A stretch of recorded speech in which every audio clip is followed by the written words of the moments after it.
शिवसेना पक्ष आणि चिन्हासंदर्भात महासुनावणी होणार आहे। सर्वोच्च न्यायालयामध्ये आज ही महत्त्वाची सुनावणी पार पडेल। थोड्याच वेळात या महासुनावणीला सुरुवात होणार आहे।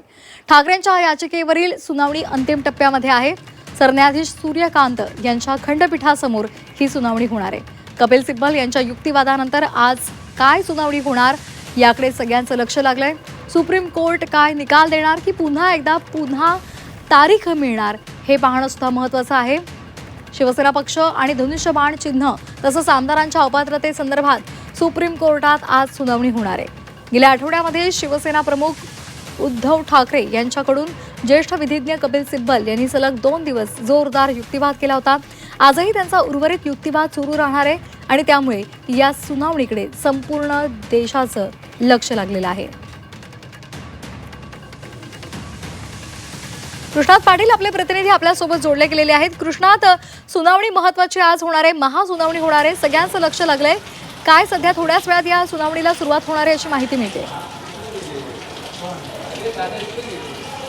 सुप्रीम कोर्टामध्ये 3 सदस्यीय विशेष खंडपीठासमोर ही सुनावणी सध्या सुरू असलेली पाहायला मिळते। दोन्ही बाजूने युक्तिवाद मांडला जात आहे। शिवसेना युबीटीच्या वतीनं ज्येष्ठ वकील कपिल सिब्बल हे युक्तिवाद मांडत आहेत आणि मागील आठवड्यात सलग 2 दिवस त्यांनी युक्तिवाद मांडला होता। त्याच्या अगोदरच्या आठवड्यामध्ये 1 दिवस युक्तिवाद मांडलेला होता आणि या संपूर्ण युक्तिवादाच्या दरम्यान केंद्रीय निवडणूक आयोगानं आपल्या कार्यक्षेत्राबाहेर जाऊन काही निर्णय घेतले गेले आहेत अशा प्रकारचा त्यांनी थेट युक्तिवाद मांडला गेला होता। कारण केंद्रीय निवडणूक आयोगानं शिवसेना पक्षाचं नाव आणि चिन्ह हे एकनाथ शिंदे यांना कायदा धरून दिलं गेलेलं नाही, सर्व नियम डावलून दिले गेले असल्याचा आरोप जो आहे तो यावेळी करण्यात आला आणि याचवेळी अनेक मुद्दे हे कपिल सिब्बल यांनी मांडले गेले आहेत। तर 10 शेड्यूलचा अर्थ असू दे, त्याचबरोबर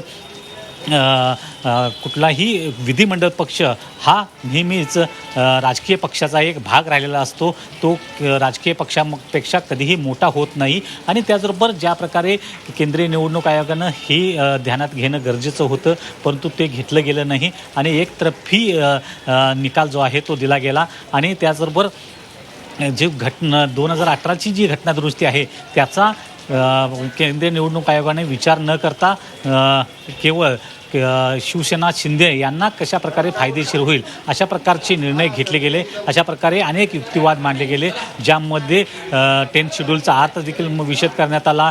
त्यानंतर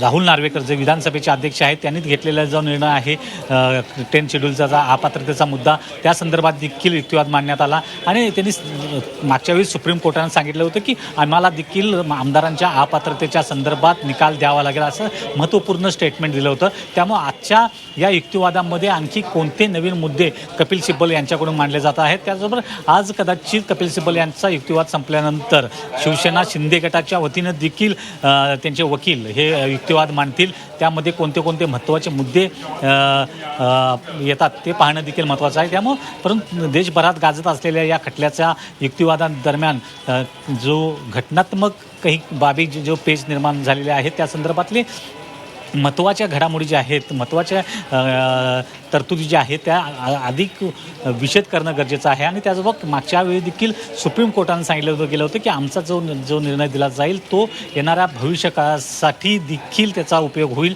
त्यामुळं या खटल्याचा निकाल काय लागतो हे पाहणं गरजेचं आहे। परंतु युक्तिवादाच्या दरम्यान ज्या गोष्टी समोर येतात त्या शिवसेना युबीटीच्या दृष्टीनं अनेक आशादायक चित्र निर्माण करणारे असलेल्या पाहायला मिळत आहेत।